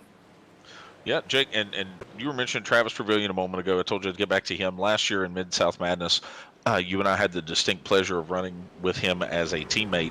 When it came to these 2 plate races, Daytona and Talladega, we kind of held the same strategy through all the races, which was, we don't want to be in the thick of things until we absolutely have to. And, for the guys that are in this race that do not have a fast repair now, at this point, it doesn't really matter. For the guys who do have a fast repair, it doesn't really matter because we're going to be coming to green with probably about 6 laps, maybe 5 laps to go. And at that point in time, you're not worrying about overheating. You're not worried about anything else but foot to the floor and hold on to that truck. Oh, you are right. And as you can see on the back of the 99, it says, don't push the pusher. That's the golden rule of iRacing when you're at these super speedways. If the guy is pushing the car in front of him, you should not be pushing him because bad things tend to happen, and that can cause a wreck. So little joke there with the 99 on his bumper. I like that. That's a good little touch to his paint scheme. But up front, go ahead. No. Up front with the 3-car with Saucier, what I was noticing about the car, something was catching my eye to it, and I just couldn't really pick it out. It is painted and set up to look like the old style IROC cars that used to run. I knew you were going to say that because I know you love that series, Dean. Well, I knew it. With IROC, they had a lot of great races here at Daytona, California, Atlanta, so many different places. And, just that's a cool paint job. That is one of the best things that we get here on this iRacing service is you have so many different paint jobs from so many people, so many talented individuals. I know last year we had some paints made up by Corey Knight. And, it's so cool to get to see some of this stuff come to life, so to speak. You're right there, Dean. And, real quick before we go back green, I'm just looking at our scoring right here. So Corey Saucier, our leader, started on pole, but then the next 6 guys behind him, Kyle Wimble started 37th. He's P2. Matt Johnson started 25th, P3. Brandon Doming started 15th. He's 4th. Mike Mosby, 11th. He's in 5th. Travis Trevelyan, 17th. He's in 6th. Joe Ruggles started 19th, and now he's in 7th. We've got 6 guys behind our leader who started on pole, who started near the back of the back of the pack. They've avoided the wrecks. They've gotten through them. They've made their way up to the front. They're all in the top 7 here. They're going to get the green with 6 laps to go, Dean. These guys have been patient. They've avoided the wrecks. They've tried to at least maybe. And here they are now, rising to the front of the field, Dean. Absolutely. A thing we just saw, our points leader, Michael Madden, getting taken out in that last wreck. So right now, Corey Saucier is our leader, who is second in points. So Michael Madden is scored in 17th right now. If he's not able to gain any more positions, or maybe his trucks do damage and he loses more, Corey Saucier could have a good points day. As he leads us to the green, we're going to get the loud pedal. Oh, I thought they were going to wreck again behind him, but they keep it going. And that outside line doesn't move very well. And Jake, real quick, we have 4 Striker Motorsports trucks in the top 10 as we go 3 wide entering turn 1 a little further back in the field. And hopefully those boys are able to get through turn 1 and 2. Up front, though, we got Corey Saucier with the 99 of Mike Mosby behind him. And they're wrecking. Big wreck turn 2. Oh, man, more carnage in the back of the pack again. Man, more trucks just tore up. It's a lot of sheet metal that's going to be for sale after this race. The cone is going for a ride as well. Yeah, we're going to have to take a look here just to see what happened, Jake. Like I said, I saw him get 3 wide. Looks like that there was a little bit missed there. So as we go to a Sandwich Man Racing Memorabilia wreck replay, let's see what happens here. I think it's a product of trying to get what you can get at the end of these races, and 3 wide just doesn't tend to work a ton. Let's see here. No, it does not. We got the on board here with the 87 of Andrew Harris of Bronco Motorsports. Looks like the wreck happened in front of him, and he gets on the apron, goes through the grass to miss it. Almost gets clipped by that car that came down into the grass, and he's able to drive away from the wreck. Yeah, we're going. Take a look. I'm not too sure, Dean, who that was that got or almost got into him. It was Bobby Anderson in the 18 of R&D Motorsports that seemed to come down the track. So we'll see what happened here with him. Should go through 1 and 2. Yeah, just it man, was still up in front of that. What truck, Jake? I believe it was one of the Tank Racing trucks. By the paint scheme, it kind of looked like what their liveries look like. And I say liveries because their captain, one of the co-owners of the team, Devin Zimmerman's a big F1 fan. So, but we're trying to pull that up for you guys watching at home. Just bear with us; we'll get you there. And here we are. Is it the 79, I believe, Jake? Yeah, I think it was the 79 of Jeremy Duncan. Yep, so we'll back this up, see what happened. We're still under yellow here on the track. So here he is on the high side of 1 and 2. The 320 car, they go 3 wide, and I think the 79 just was a little closer than the 320 thought, and they made contact. And then obviously you see all these trucks spinning, like tops going around. He gets into his teammate, the 69 car, or 69 truck of Vincent Cortez. So a lot of cars in the back of the pack, trying to hold out, wait a little bit longer to make their moves, getting involved in a late race yellow. Yeah, definitely frustrating there, Jake, because you've gone through, you've had to miss so many wrecks already. You may have been involved in a couple. You may be down on fast repairs, and the big thing here at this point of the race is, we might get a restart with the unofficial green-white checker. We might get a restart with about 2 laps to go. Otherwise, we may get our first attempt at a green-white checker. And you thought that this racing gets crazy with 5 and 6 laps to go. 2 laps to go, there is no give whatsoever. Oh, you're correct, Dean. The shoves get bigger, the runs get bigger, the blocking's bigger. It's going to get wild here with these last few laps. I think this 3 truck, though, right now, up front at least, he seems to have the cleanest truck. No damage on the front end or the rear end. So right now, Corey's looking pretty good. I believe you are right, though, Dean. I think it's going to be a natural green-white checkered. So I don't believe we'll use any of our attempts of an actual green-white checkered. Got to imagine, though, hey, if we start having some green-white checkers, Dean, do these guys have enough fuel? With as many cautions as what we've had, Jake, I don't really think that we have too much to worry about on fuel per se. I tell you what I just noticed. We were mentioning the 3, and he's driven a great race. Mike Mosby has. Let's look on the actual when we restart here. They're going to be restarting on the outside line. 4th, Striker Motorsports, Brandon Domain. 6th, Striker Motorsports, Joe Ruggles. 7th on the inside, Striker, Travis Trevelyan. And then 8th on the outside, Mike Lewis from Striker Motorsports. You're going to have 3 Striker trucks nose to tail on this restart, starting with your third row on the outside. So if these guys have done their practicing, they know what they're doing here, that you might be able to time this restart just a little bit, not make any crazy moves, but by the time you get to turn 1, you may have your entire team on that outside 3 wide, 4 deep. Yep, and another driver, 8th place, Mike Lewis out of Striker Motorsports. So they got 4 guys in the top 8. So, hey. Awesome points day. Exactly. For the team championship as well as the individual, drivers themselves. If they get through these last 2 laps under green, totally fine. This is going to be a great day for them. But everyone in the house right now is trying to get around that 3 truck of Corey Saucier. So, now, if you're Corey right here, Jake, this is your restart, right? You know if you make it back around to this white flag, this race is going to end under green one way or the other. We've seen a lot of these leaders tonight jump out to big leads, go almost immediately on the pace truck.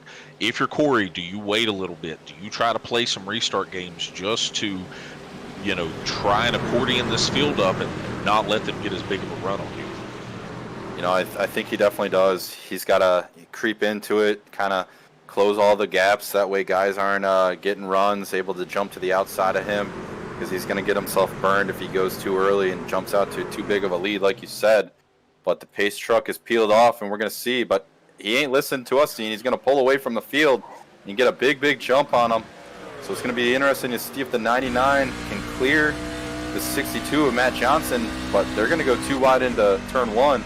So Matt Johnson with Brandon Domingue of Striker Motorsports is going to have an opportunity to have a huge run on our leader Corey as they go through 1 and 2, Dean. It's going to get really intense right here. I think you're going to see some blocks by this 3 truck. I think you will. Are you going to see the second place truck try to jump out? No, maybe. No. He's not going to have the room to. The inside line's going to check up. You got a big run coming from the outside. Now, if you're that second place truck, you're trying to go through and wonder, where do I make my move? As we have a truck look to get into the wall just a little bit, but they keep it straight and green. They definitely do. They're going to come off 4, get the white flag. You got the 20 truck of Brandon Domingue trying to do it all by himself on the outside. The white flag is out. So we crossed the line. The big car wrecked, but the yellow did not come out. So this is the race, one way or another. Here we go. Into 1. Corey Saucier in the 3 of R&D Motorsports going to lead them. What do you got to do here, Dean? You see 3rd place. You see 4th. You got Striker Motorsports owner Travis Trevelyan in 5th. He's going to go to the high side with his teammate.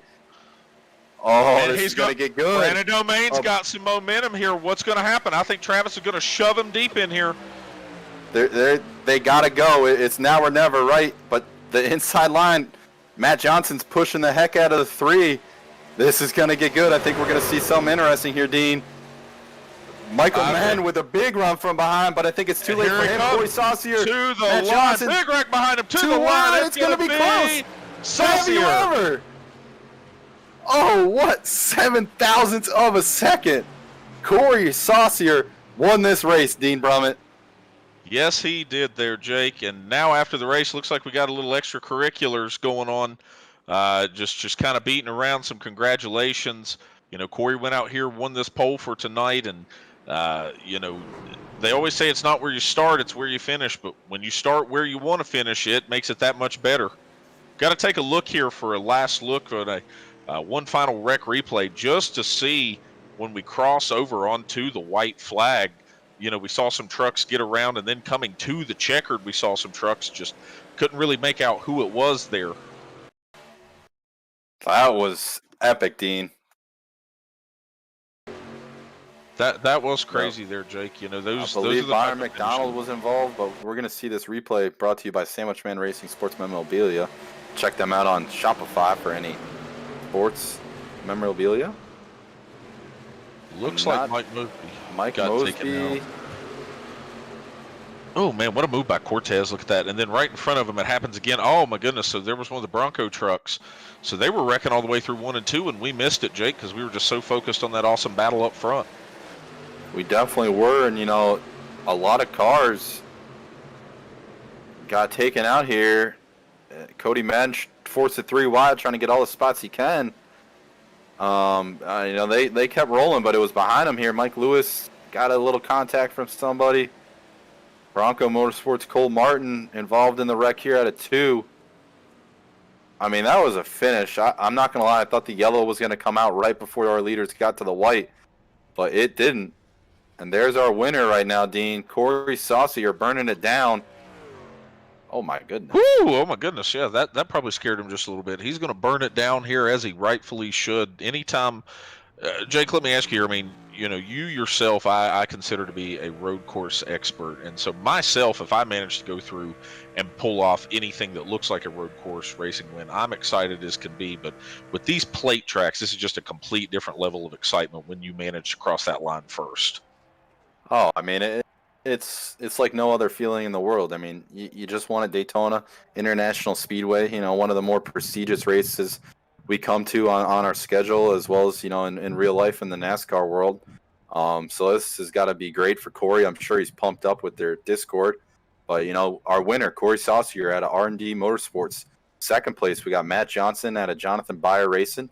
Third place, we saw him getting that wreck towards the end of the race with 6 laps to go, Dean. Michael Madden, our points leader out of Rev Racing. Fourth place, another Rev Racing driver of Nathan Nixon. And rounding out the top 5, Brandon Doming out of Stryker Motorsports. Yeah, and that was an awesome run there. I saw the rest of Stryker. Actually, looking here, they all hit top 15. As we go through the rest of the top 10, you have David Swift from H2k in 6th, Kyle Wimble from Jonathan Beyer in 7th, Josh Mueller from Tank Racing in 8th, Cody Madden there in 9th. Has to look up there just a little further to see his brother up ahead of him. But then you go and you have Rob Yost in 10th from Team SRN, then 11th, 12th, 13th, and 14th, all Stryker Motorsports cars, and Joe Ruggles, Castellanos, Travis Trevelyan, and Mike Lewis. And 15th place, we got Vincent Cortez out of Tank Racing. 16th, Mike Mosby out of R&D Motorsports. 17th, Bronco Motorsports, Cole Martin. 18th place, Kevin Jobin out of KMR Warrior Racing. 19th, we got Jonathan Beyer out of Jonathan Beyer Racing. And 20th place, rounding out the top 20, is James Kerr from Jonathan Beyer Racing. I also just want to shout out our Hard Charger of the Race Award goes to David Swift, gridded 40th place, finished in 6th. I believe he is the winner. Yeah, he is. Yep, he is. Had to do some quick mental math there in my head. RSR did not bring our calculators here. I know that's a rolling joke in the league because of what happened with Daniel Bowler on the road course. So shout out to David Swift bringing home the Hard Charger Award. But let's see if we can't get our third place finisher, Michael Madden, in here, Dean. Michael Madden, Dean Brummett, and Jake Roel up here in the booth. Third place this evening, buddy. Tell us a little bit there about how in the world that kind of all played out there on that 2-lap restart. Man, it was a roller coaster of a race, highs and lows. But on that restart, it kind of just worked out where I was trying to follow Beyer the 66 and just kind of let him pave the way. He was fast all night, and then he kind of got caught up with that. And I knew down the backstretch on that last lap we would have a great run coming. I had my teammate behind me, Nate, and he was just pushing. And I knew if once we cleared them, and unfortunately I got bottled up with I think Kyle Wimble of the 91 there. But if it was Talladega, I think I would have had him at the end. You needed that extra couple 100 yards there. You aren't wrong about that. All of a sudden you came into frame, and I was like, what? Michael Madden's in third right now. So I got to ask, did you have damage, or were you able to use a fast repair when you got hit and went spinning through the infield here? Yeah, so I was able to use a fast repair. I mean, the whole plan going into this race was I was going to try to keep it in the back and just, bide my time, and that kind of went out the window after the first yellow. So I got caught a lap down trying to pit and just trying to recover all night and playing, catch up. So I didn't do myself any favor with my plan, and it kind of backfired on me. But I just put myself in the right position at the end, and some things work out where you put yourself in position to have a shot, and that's all it's about, right? Definitely, like you were saying, you were kind of digging your hole deeper for yourself at the beginning of the race. We saw you get caught up in the yellows early on. At one point you were riding the catch fence, but obviously coming home P3 tonight. Coming to that last restart, we saw you back in 17th. So to bring it home P3, Michael, heck of a drive, man. It was entertaining to watch. Obviously you didn't let Corey gain too many points on you because I know you were the points leader and he was second in points. So heck of a run tonight, for yourself as well as Rev Racing. We look forward to seeing you next week at at Homestead. Absolutely. Or sorry, yes, it is Homestead. Yeah, it changes all the time in the Cup Series, huh? But yeah, I'm just happy. Thank God I beat that 17 car. I know he was up there in the lead for a little bit, but I know the little family rivalry. Little We pulled him up when he was leading, and he was saying, "Man, I don't want to do anything to him because he told me he was going to run downstairs and beat me up." But it looks like you beat him out on the track, so you got all the swagger in the house tonight to talk it up with him. But heck of a run, my man. I'll take it. Thanks, guys. I just want to thank Sparkle and Shine for coming on board still for these races. I appreciate the season and Sean and all that he does for this SRN, and it's been a great ride so far. I'm looking forward to Homestead, and thanks for your guys tonight. Good call. I know we missed Sean up in the booth tonight. Yeah, but hey, you got Dean and myself up here, so exactly. We're not too bad at second and third place for broadcasting, so we'll take it. But yeah, we will see you out at Homestead next week. Absolutely. Take care, guys. Appreciate it, Michael. All right, let's see if we can't get our second place Matt Johnson up here.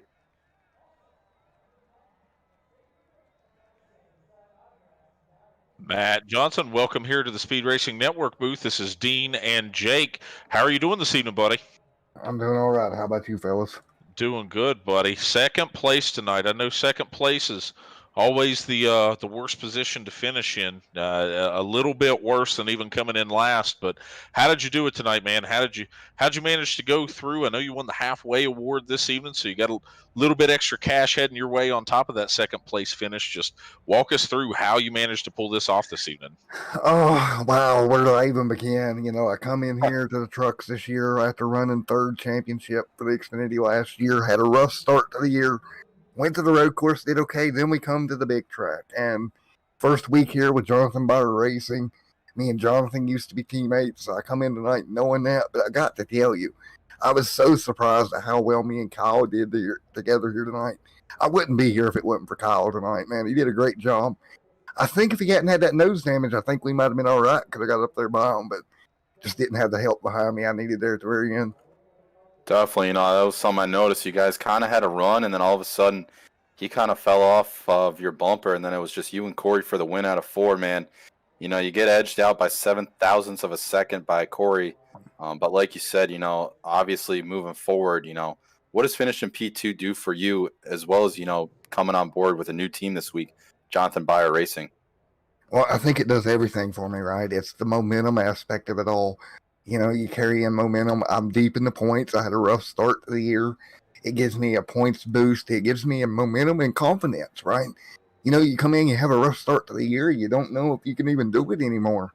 And now coming out of here at Daytona second. It's Daytona. It's a lottery, but we did a great job as a team tonight, working together and doing the best we could as a team, really. Absolutely, Definitely. Matt. Oh, go ahead, Dean. No, sorry. I was just going to say, Matt, you did awesome tonight. Like you said, you mentioned your team. Anybody else you have here to thank this evening for the second place at Daytona?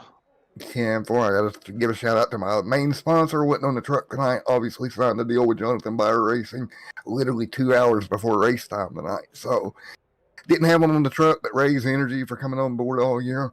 Thank you to them for putting the sponsor up, helping me get here each and every week. And Extreme Sim TV, my channel, also promoted on the truck. So hopefully we'll be up here more often here throughout this year. I definitely think you will, Matt. You brought it up last year in MSM, finished third in the championship series, and now you find yourselves in the truck for SRN. I know you're quick. I totally understand having bad luck to start the year. My first 2 races in the Cup Series were not how I wanted to finish. But like yourself, I've turned it around, and you and I both, we're just trending upward, getting that momentum train running. And I know it's going to continue for you at Homestead, Matt. 10-4, man. And I just wanted to say a big congratulations there to Corey. Me and him did a great job coming to the stripe. Come down on him. We bumped doors. We kept it straight. And great job to him holding me back there. I thought there for a minute he was going to dive out of line on me and it was going to hurt the both of us. But we were able to kind of stay together and work together. It definitely did. It brought me back to watching the 2007 Daytona 500 with that finish. So hats off to you and your team at Jonathan Beyer Racing. Great finish tonight at P2, and we appreciate you in the league, and we'll see you next week at Homestead, Matt. All right, see you there. See y'all at Homestead. And Sounds Jake, good, buddy. And Jake, at this point, we're going to go down to Victory Lane here with Corey Saucier. Let's go ahead and get him pulled up into the booth here and see what he has to say. How's it Corey? going, Corey? How's it going, Corey? It's Jake Rowell and Dean Brumman in the booth, man. I mean, I couldn't believe the finish, man. You guys came off of 4, barely nose them out for the win. You know, what was coming through your mind as you were coming off of 4? I knew the high side had the run. Felt it, could see it in practice. Saw it all race. So I knew I had to get up to the high side, but didn't want to be that guy that caused a wreck, you know, and let somebody else sneak up from behind. So wanted to just hold him off as long as I could, and all I can say is thank God this wasn't Talladega. Well, Corey, you know, we watched you go through all night long. You managed to win the pole for this race. At races in, you managed to be P1.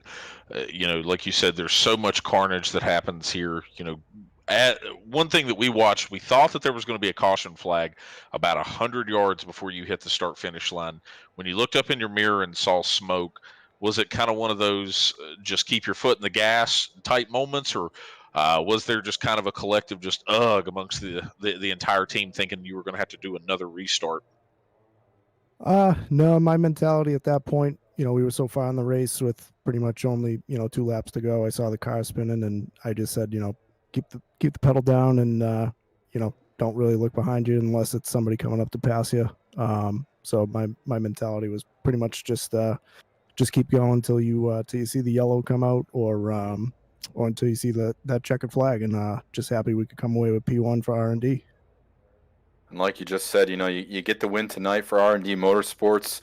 You know, Michael Madden came home 3rd place, but, you know, you're gaining points every which way you can, you know. So after winning tonight, you know, what kind of momentum does this build for yourself in the individual driver's standings as well as the team championship? Yeah, this is huge for us.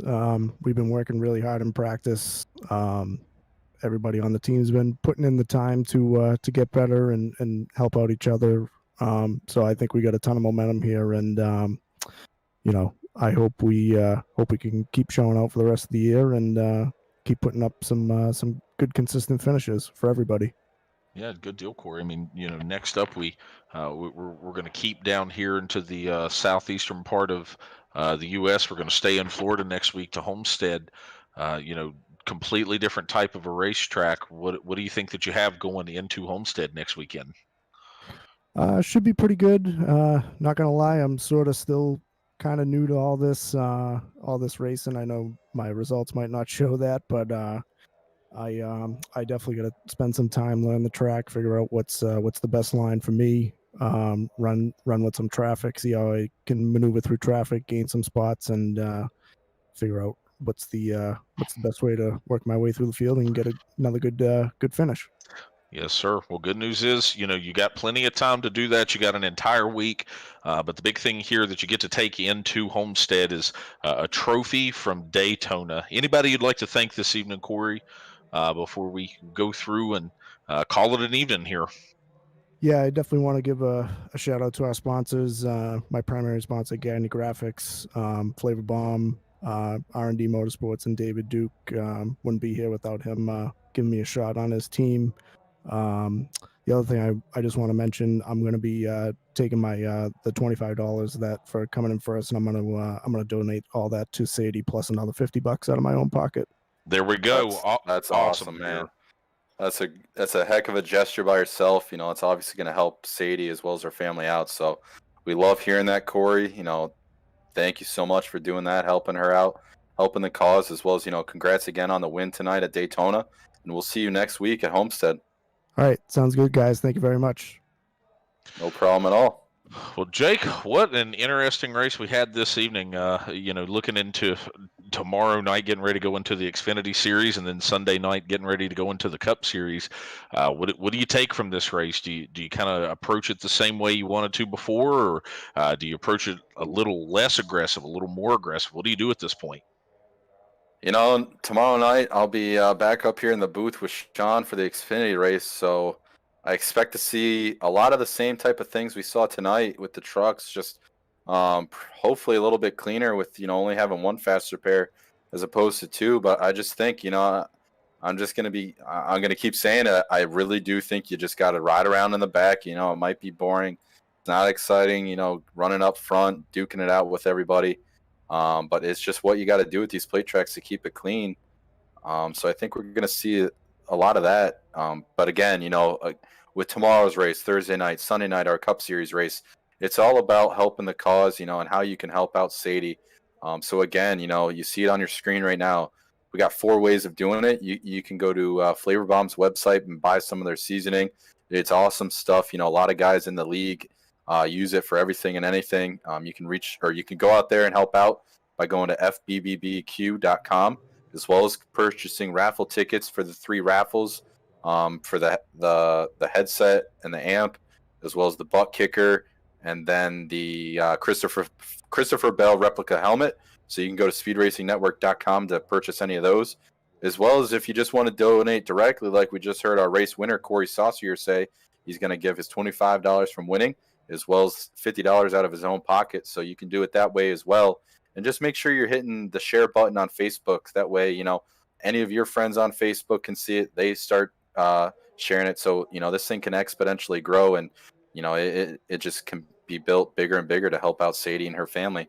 Yeah, Jake. I mean, how many times do you see, just take a look at your Facebook feed on any given day, and how many times do you just see just negative things that have absolutely no bearing in life, and they manage to spread as fast and as crazy as can be. And when we have such a bright, wonderful, shining young lady here like Sadie, and we can go through, if we can spread the bad messages, we can spread the good one for her to reach as many people as well. And like you said, every little penny helps. And we'll continue the fight here heading next weekend into Homestead Miami Speedway for the Magic City 125 here on Speed Racing Network next Wednesday, February the 17th at 9:30 Central.